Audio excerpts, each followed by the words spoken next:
जिम्मेदारी उसकी तुम्हें खुश रखने की है, उतनी ही हम सबकी भी। हमने तुम्हें घर सिर्फ काम करने के लिए नहीं लाया है।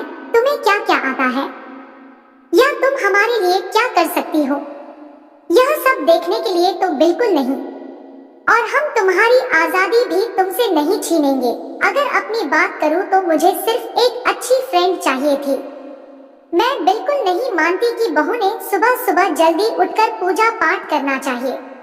और मैं यह भी नहीं मानती कि बहू को बहुत अच्छा खाना पकाना ना चाहिए। शादी का मतलब तुम्हारे सपनों का बलिदान बिल्कुल भी नहीं हो सकता, बल्कि मैं तो कहूँगी कि शादी का मतलब तुम्हारे सपनों को और ज्यादा ऊंची उड़ान देना होना चाहिए।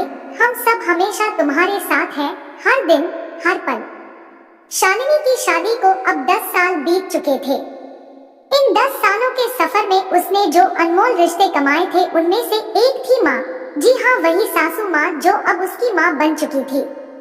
शालिनी ने अपने जीवन में काफी उतार चढ़ाव देखे थे, लेकिन उसके मन में यह एक सोच बहुत पक्की बैठ चुकी थी कि जब भी उसके लड़के की शादी होगी और वह घर में बहू लाएगा तो वह भी अपनी सासू माँ की तरह ही अपनी बहू के साथ व्यवहार करेगी। टीवी सीरियल्स में सास बहू को दिखाया जाता है, वही वास्तविकता है। ऐसा बिल्कुल नहीं है।